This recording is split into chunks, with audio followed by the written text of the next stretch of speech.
Received my calling up papers, went to Northants for 6 weeks basic training. At the end of the training, I was told I was to join the Royal Armoured Corps. I was to go into tanks. We had no options on this. You went where you were told to go. Finished the training in middle of August 1944. Immediately shipped over to France as reinforcements. At that time, not allocated to any regiment, just as reinforcements. We were put onto horse trucks, 10 horses, 40 men. The railways were just beginning to get going, and it took about a week before we caught up with the troops, by which time they were going through Belgium. I eventually reached the reinforcement holding unit of the 7th Armoured Division on the Dutch-Belgian border. 7th Armoured Division were the most famous armoured division in the British Army, the Desert Rats. When it came to being allocated, the Sergeant Major just lined us up and said, right, from ear to ear, 1st Tanks, ear to ear, 5th Tanks, the rest of you going to the Skins. The Skins being the nickname of the 5th Royal Inniskilling Dragoon Guards. So I found myself shortly afterwards in A Squadron of the 5th Royal Inniskilling Dragoon Guards. We recognised this was a totally just war. I was about to say not like other wars, but a totally just war, and I want to be part of it. It's a combination of the adventure and doing something which was justified, totally justified. It was really a canal, pushing back beyond that canal and then another canal, a bit of fairly small scale, but even though it was small scale, we lost a lot of men, because, you know, a tank a day or a tank every 2 or 3 days, they all add up. So although there was no full-scale battle, there were quite a lot of casualties. In a tank, you're interdependent. You know, you may not like the driver, but your life may depend on him. So, you know, and you've got to be prepared to risk your life for his sake. A tremendous camaraderie amongst. Well, it goes to the tank first.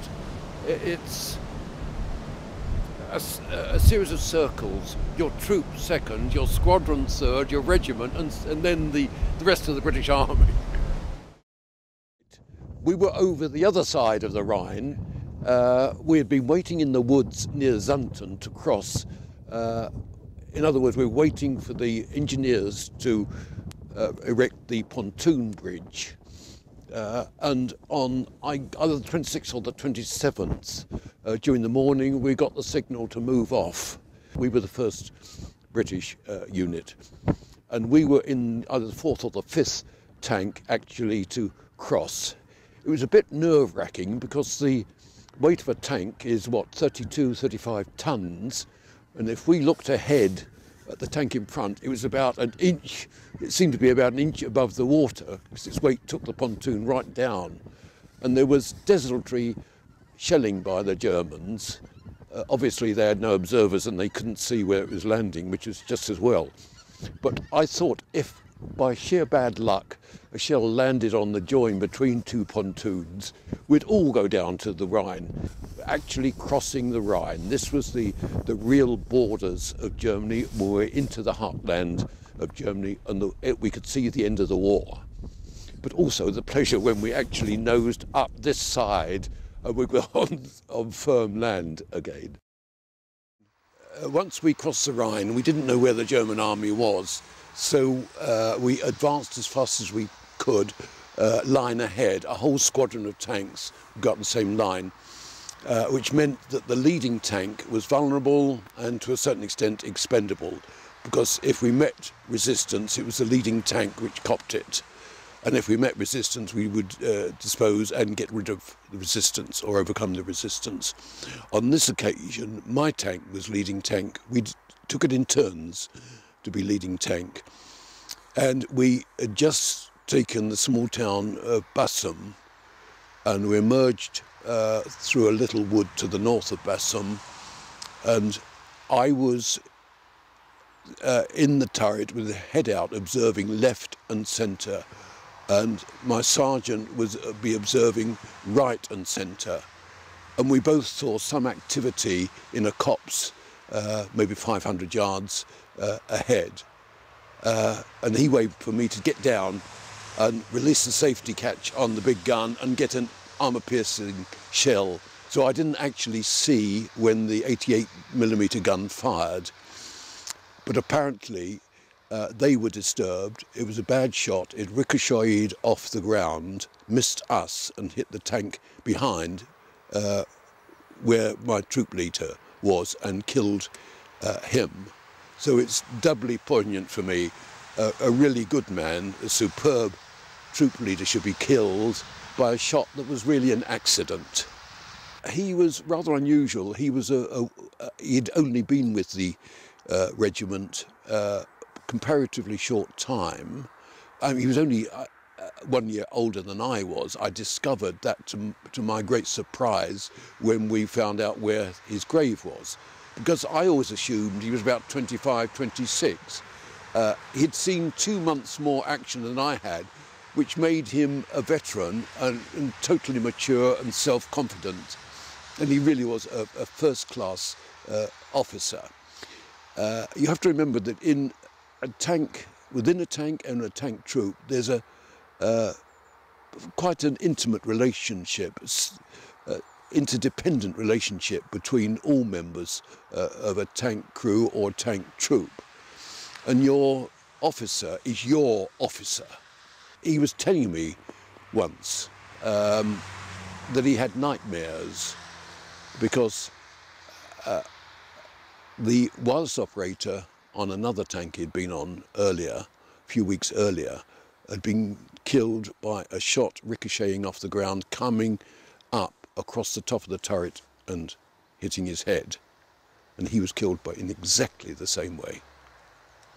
You develop all sorts of defence mechanisms, traumas they call it. For example, for donkey's years I could not remember the name of Lieutenant Walworth, as I couldn't remember the name of a lot of friends who were killed. And I'm told by a psychiatrist it's a question of you can't remember their names, they never existed, therefore they were never killed. What impresses me about this cemetery incredibly is to look at the ages of the chaps who were killed. 18, 19, 20, 21, most of them. What an incredible waste of human beings, good human beings. I always knew that I was lucky and I was going to survive. I was scared, but I knew I would survive. And as with many other things, being lucky is better than being clever.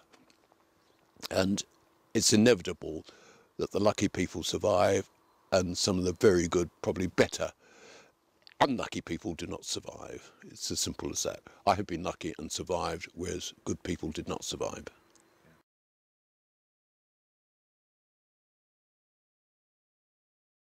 This is the first time I've ever been to Bergen Belsen, although I've seen many films, and indeed the first film of this appalling place I saw within a couple of weeks of the end of the war, when we had to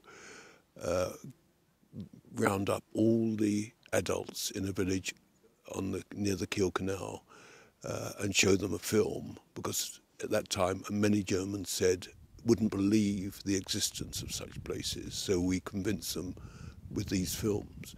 But I've also read an enormous amount about Bergen Belsen and Auschwitz, and they filled me with horror then.